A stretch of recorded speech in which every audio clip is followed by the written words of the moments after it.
So these principles and the recent projects stem from Mayor Bloomberg's Plan YC plan, long-term sustainability plan, which he announced in 2007.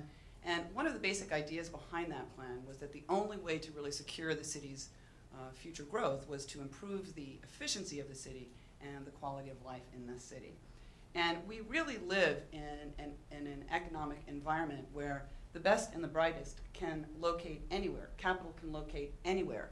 So it's extremely important as an economic development strategy that we look to create attractive, beautiful places that people want to enjoy. So one of Mayor Bloomberg's initiatives called for reimagining the public realm. And that's very much what New York City Department of Transportation has been working on, really fleshing out that chapter. What does that really mean?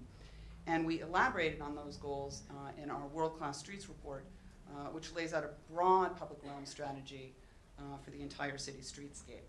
And this strategy is visible in a variety of ways. We've done things very quickly, and you can see this is in Dumbo, where we repurposed surplus pavement here and to what we did on 9th Avenue in front of the Apple Store, created a wonderful plaza where it was just a sort of hornet's nest of traffic and trucks, to some of our more fanciful installations in the fashion district, and lots of folks out there enjoying those streets and posing next to the models.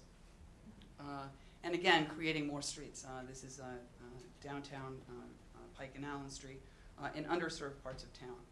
So the idea that better streets lead to better business is not just a marketing ploy. It's not just something that we say. It's actually visible in the dollars and cents. And detailed studies around the world have shown that investments in a lively and attractive public space pay real dividends. A Transport for London study found that consumers who walk spend more than those who drive and those who take transit. We've also seen similar results in Copenhagen. This is an area that was run down as recently as the 1990s. Took a really heavily trafficked intersection and transformed it. This is St. Hans Place Square.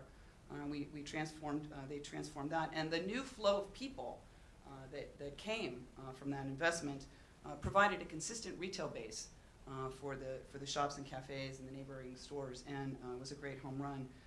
And the popularity of those streets also increased the property values of the apartments in that area. And it's not just a European phenomenon. We've also seen this in Asia. This is in Nanjing Road East in Shanghai, which is a fully pedestrianized road. And it sees twice the number of pedestrians that we see in Times Square each and every day. So we're also seeing similar results. I'm going to show you a few reminder shots of what Broadway used to look like and what it looks like today. But we've seen results that show us that we can also see the kinds of retail benefits associated with these kind of public space investments. So more of the before and after.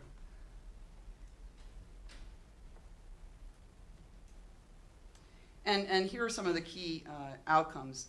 People finally have room to walk in this part of town. And 80% of the people are now walking safely through Times Square, not having to trade the safety of the sidewalk for the street just to get through. All of you know how frustrating it can be when we love tourism in New York City. It's a very important industry, but walking behind those tourists sometimes can be not really very pleasurable. And so we also have a big reduction in injuries on this corridor too, 35% reduction in injuries. And people have the opportunity to linger, which is a really important point in terms of the economic return from these kinds of investments. And so you see the before and after surveys, which showed, we've got more people shopping in the neighborhood since those changes have come to be. A very important industry for us is the theater industry, and we saw 70% of theater goers now really said that they had a very positive impression of these changes.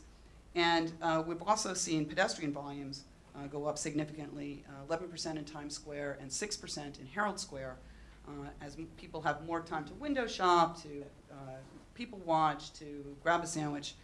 And importantly, we had the support of local business leaders, not only when we announced these changes, but then also they were with us when we made them permanent.